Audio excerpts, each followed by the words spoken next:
नमस्कार, मानस Mishra only news India में आप सभी का बहुत बहुत स्वागत करता हूं। नया वक्फ जो अमेंडमेंट बिल है जो पास हो गया, उसके बाद ये कानून बनने के बाद जैसे ही लागू हुआ है, वैसे पहले तो 6 महीने के भीतर जो 8 साढ़े 8 लाख प्रॉपर्टियों का दावा करने वाला वक्फ बोर्ड महज 2 सवा 2 लाख प्रॉपर्टियों को ही अपने रजिस्टर्ड कर पाया। और इन सबके बीच में अब मामला आ रहा है एक एक छोटा छोटा सा, जहां पर ये लोग कई गांवों पर कब्जा करते थे, कई गांवों को अवैध नोटिस देते थे। और अब की बार ये मामला आया है मध्य प्रदेश के खंडवा का, जहां पर हम आपको दिखाने जा रहे हैं वक्फ बोर्ड ने पूरे गांव पर दावा ठोक रखा था।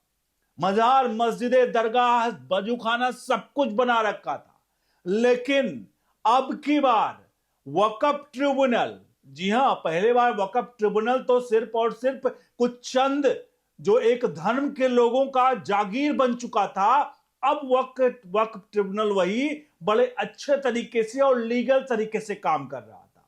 जहां वक्फ बोर्ड को अब की बार जाना पड़ा उस ट्रिब्यूनल में, और उस ट्रिब्यूनल ने वहां के खंडवा के डीएम, वहां के तहसीलदार, वहां के सब लोगों को तलब किया। और जो ये दावा किया गया था कि भाई ये गांव जो है वो गांव वक्फ बोर्ड का है, जो फैसला उसके बाद हुआ है, यकीन मानिए देश में अगले 1 साल में जितने अवैध ये कब्जे हैं, जो आज 40 लाख एकड़ की बात की जा रही है, संसद में भी बात कही गई कि 40 लाख एकड़ संपत्ति जो है वो वक्फ बोर्ड ने कब्जा कर रखी है या वक्फ बोर्ड की है। लेकिन साफ तौर पर यहां जब 8.5 लाख प्रॉपर्टियों का दावा करने वाले 2 लाख का ही 6 महीने के भीतर अगर प्रूफ दे पाए, तो जाहिर सी बात है ये पूरा फर्जीवाड़ा है। चलिए ले चलते हैं इस पूरे प्रकरण की तरफ, जहां पूरे गांव को लेकर के अब एक गांव में कैसे मचा है तांडव और चला है बुलडोजर, और वक्फ ट्रिब्यूनल ने क्या फैसला दिया, डीएमएसपी का क्या उसमें चीजें रही, वो सब कुछ दिखाएंगे। अनुरोध करेंगे वीडियो के कमेंट बॉक्स में अपनी राय प्रतिक्रिया जरूर दें और वीडियो को लाइक शेयर जरूर करें, क्योंकि कमेंट आपकी प्रतिक्रिया इसलिए आनी चाहिए। अगर आप वक्फ बोर्ड से पीड़ित हैं, आपकी संपत्तियों को वक्फ बोर्ड ने आप कब्जा कर रखा है, तो जरूर आप इसमें कमेंट बॉक्स में लिखिए कि आपकी संपत्तियों के भी वक्फ बोर्ड ने कब्जा कर रखा है। हम उस मामले को जरूर उठाने का प्रयास करेंगे। बढ़ते हैं अब पूरे मामले की तरफ, पूरे प्रकरण की तरफ। जैसा कि मैंने बताया कि इस पूरे प्रकरण में मामला जो था वो मध्य प्रदेश के वक्फ ट्रिब्यूनल का खंडवा के सिंहाड़ा गांव का है। जी हां, वो खंडवा के सिंहाड़ा गांव का, जहां पर वक्फ बोर्ड ने एक गांव को जो है वो पूरा कहा कि ये वक्फ संपत्तियां हैं। जहां उसके बाद ये मामला, क्योंकि जिला वक्फ बोर्ड ने इसको लेकर के दावा किया था, तो ये मामला पहुंच गया वक्फ ट्रिब्यूनल के पास। मध्य प्रदेश स्टेट ट्रिब्यूनल जो था वक्फ ट्रिब्यूनल, उसको सीधे तौर पर इस पूरे याचिका को खारिज किया। और सिर्फ खारिज नहीं किया, इसमें साफ तौर पे कहा गया कि जिसमें खंडवा जिले में पूरा सिहाड़ा गांव की जमीन पर जो वक्फ संपत्ति बताया गया था, उसमें पीर दरगाह का परिसर था, अवैध रूप से बनाया गया, उसमें बजूखाना था, दुकानें थी, और एंट्री गेट को ट्रिब्यूनल के फैसले के बाद बुलडोजर पहुंचता है। प्रशासन और ग्राम पंचायत के पुलिस बल की मौजूदगी होती है और बुलडोजर का चलना वहां पर शुरू हो जाता है। वहीं दरगाह से सटी पंचायत की जमीन को पर 2013 में तत्कालीन केंद्रीय मंत्री अरुण यादव ने अपनी सांसद निधि के मांगलिक भवन के नाम पर सामुदायिक भवन बनाया था, उस पर भी कब्जा करके दरगाह द्वारा संचालित अवैध मदरसा भी बना लिया गया था। उस अवैध मदरसे को भी बंद करवाया गया है। सोचिए, ये हिंदुस्तान है। आपने कहीं सुना है कि अवैध कब्जा करके संस्कृत विश्वविद्यालय बना लिया गया, संस्कृत स्कूल बना लिया गया? कहीं आपने देखा है? आखिरकार हिंदुस्तान में अवैध मदरसे की क्यों? ये अवैध मदरसा ऐसा लगता है कि एक दूसरे के लिए बने हुए हैं, एक दूसरे के पूरक हैं, अवैध और मदरसा। अब सोचिए, ये लोग अवैध मदरसा बना रहे हैं, कहीं भी जाकर के मजार बना रहे हैं, कहीं भी जाकर के कुछ भी कर दे रहे हैं, और बाद में उस पर वक्फ बोर्ड की वक्फ का बोर्ड लगा देते हैं और कहते थे कि ये वक्फ की संपत्ति है। अब जब इनसे सबूत मांगा जा रहा है, प्रूफ मांगा जा रहा है, तो ये लोग कह रहे हैं कि हमारे पास तो सबूत ही सही नहीं है। अब सबूत कैसे होंगे जब किसी के लिए लिख दिया कि ये संपत्ति हमने वक्फ बोर्ड को दान कर दी, या किसी के गन पर कनपट्टी पर गन रखकर उससे लिखवा लिया गया कि ये संपत्ति हमारी, मतलब ये संपत्ति दान कर रहे हैं। शायद इस तरह की भी प्रकरण है जिसकी जांच अब होगी तो पता चलेगा कि भाई आखिरकार जब तुम 8 लाख एकड़ का, 8 लाख जमीनों का और 40 लाख एकड़ तक का क्लेम करते थे, और अब तुम्हारी औकात 2-4 लाख एकड़ भी नहीं बच रही है, तो इसका मतलब क्या था? इस तरह के फर्जीवाड़ों में मुझे लगता है जिन लोगों ने फर्जी कब्जा किया हुआ है उस वक्फ बोर्ड के वहां के लोगों को दंडित भी करना चाहिए, क्योंकि इस तरह के अवैध चीजों को जिन लोगों के परिवार, सोचिए सदियों सदियों से लोग, कई इतने वर्षों से लोग जिसकी संपत्ति पर कब्जा कर रहे होंगे, उस परिवार का क्या होगा जिसकी रोजी रोटी शायद उसी से चलती होगी। और ये लोग अवैध कब्जा करके बैठे हुए थे। अब इन सब के बीच में अब सोचिए, जो ग्राम पंचायत बनाया गया था उसको अवैध मदरसा बना डाला। मध्य प्रदेश के खंडवा की बात है। अब आप मेरे ख्याल से ये सुनकर हैरान हो जाएंगे।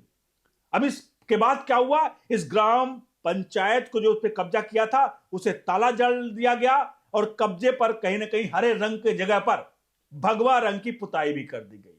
तो साहब जाहिर सी बात है, बीजेपी की सरकार है, तुम्हारी समय आया, तुमने हर चीज हरा कर दिया। तुमने हर मंदिर को तोड़कर बाबरी मस्जिद बना दिया, बाबर की मस्जिद बना दिया। तुमने सब कुछ तोड़वा दिया। काशी मथुरा में जितने मंदिर थे सब तोड़वा डाले। क्या जगह की कमी थी? तुम लोगों ने खुन्नस में सारा काम किया, और अब सत्ता बदली है, परिवर्तन हुआ है, तो अब हर चीजें वापस ली जाएंगी। जिसके जहां माचिस लगती है वो लगी। सोशल मीडिया पर ये लोग कह रहे हैं, क्षमा कीजिएगा मेरे शब्द नहीं है, ये सोशल मीडिया पर लोगों की बात और लोग बता रहे हैं। हालांकि जाहिर सी बात है, जब किसी की संपत्ति को आप हड़प कर बैठे हो, वो जब कमजोर होगा तो चुपचाप बैठेगा कि भाई अब मैं कुछ नहीं कर सकता। लेकिन जब उसके पास अपनी शक्ति वापस आएगी, या उसके पास पावर आएगी, तो अपनी जमीन को वापस लेगा। और यही इस वक्त हो रहा है। जिस तरह से जो लोग हरा रंग पोतवा गए थे, अब भगवा रंग हो रहा है, क्योंकि वो असल रंग भगवा ही था, उसको जबरदस्ती हरा रंग पोत दिया गया था। और यह है आजाद हिंदुस्तान के 1947 के एक देश मुसलमान, एक देश मतलब पश्चिम बंगाल, बाकी जगह एक देश पाकिस्तान और एक देश बांग्लादेश बनने के बाद हिंदुस्तान में भी ये कांग्रेस, ये राहुल गांधी, ये सोनिया गांधी, बार बार इन लोगों का नाम इसलिए लेना पड़ता है कि ये लोग कहते हैं कि बार बार नेहरू का नाम क्यों लाते हो। अरे इन लोगों ने वो कृत्य किया, उसी का नाम हम लोग हर जाना इस वक्त भुगत रहे हैं। आज जो देश में है वक्फ बोर्ड हो गया, आज देश में जिस प्रकार से वर्शिप एक्ट है, आज देश में मुस्लिम पर्सनल लॉ बोर्ड है, ये सारे के सारे दिए हुए किसके हैं? और फिर जो प्रियंका गांधी संसद में कहती हैं कि आखिरकार क्यों बार बार नेहरू का नाम लेते हो। अरे भाई, नेहरू का नाम नहीं लेंगे, जिसके द्वारा किया गया कृत्य है उसको तो बताना पड़ेगा। तुम तो कहते हो कि नेहरू की अच्छाइयां गिनाओ, नेहरू की अच्छाइयों को तो इतिहास में लिख रखा है कि नेहरू ने ये किया, नेहरू ने ये किया, नेहरू ने ये किया। तो नेहरू के द्वारा किए गए गलत कामों को भी तो बताना पड़ेगा। वंदे मातरम को लेकर के नेहरू ने क्या किया था वो सब तो बताना पड़ेगा। वक्फ बोर्ड किसकी पैदाइश है, किसके द्वारा पैदा किया हुआ है, वो तो बताना पड़ेगा कि 1954-55 में नेहरू ने क्या किया। 1947 में देश का बंटवारा करके जिन्ना के साथ हाथ मिला करके एक पैक्ट साइन किया और देश का बंटवारा कर दिया, और कहते हैं कि हमें आजादी दिलाई। 1885 की स्टैब्लिश कांग्रेस, जिसका जो स्टैब्लिश करता था, जिसका करता धरता था वो ह्यूम अंग्रेज, ये लोग कहते हैं कि ये लोग आजादी की दिलाया। जितने हैं उतने कहते हैं कि नेहरू इतने साल जेल में रहे, नेहरू उतने साल जेल में रहे। अलग अलग कमरों में इनसे पूछो कि नेहरू कितने साल जेल में रहे तो पता भी नहीं होगा कईयों की कि नेहरू कितने साल जेल रहे। इनके ट्वीट्स को जाकर के देख लीजिएगा। तो मैंने आपको इसलिए आपको लग रहा हो कि मैं वक्फ बोर्ड पे था, कहां नेहरू पे चला गया।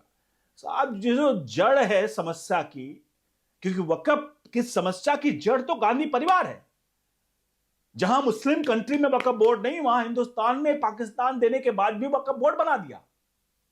और आज उसका वाकई में जब वापस लिया जा रहा है तो इनको तलब रख रहे, इनको कहीं न कहीं कईयों को आग लग रही है। बहरहाल ये आग लगनी चाहिए, क्योंकि आग लगना ऐसे लोगों को जरूरी है, क्योंकि इन लोगों ने इतना तड़फाया है हिंदुस्तान के लोगों को, इनका भी तड़फना जायज है। मैं कोई गलत शब्द नहीं कह रहा हूं, मैं सच्चाई बता रहा हूं, आपको फैक्ट बता रहा हूं, किसी भी धर्म या समुदाय के लिए नहीं है। चूंकि कुछ चीजें गलत हुई हैं, उनको सही किया जा रहा है, तो वो जनता तक पहुंचना चाहिए, और कौन सही कर रहा है वो भी जनता तक जाना चाहिए। क्योंकि अगर कोई अच्छा काम कर रहा है तो उसके अच्छे कार्यों को जनता जाने कि ये व्यक्ति है, अच्छा काम किया। नेहरू था, नेहरू ने गलत काम किया, तो नेहरू की गलतियों के बारे में बताना चाहिए। देश का बंटवारा क्या हुआ, और अगर नरेंद्र मोदी अच्छा काम कर रहे हैं तो नरेंद्र मोदी के अच्छे कार्यों को भी जनता को बताना चाहिए। ऐसे में तुम कहो कि गोदी मीडिया, तो ये तुम्हारे लिए गोदी मीडिया होगा, क्योंकि तुम भी किसी के गोदी में बैठकर ये मीडिया वाला काम कर रहे हो, और हम वो भाड़ मीडिया नहीं है। बने रहिए न्यूज इंडिया के साथ। बहुत बहुत धन्यवाद।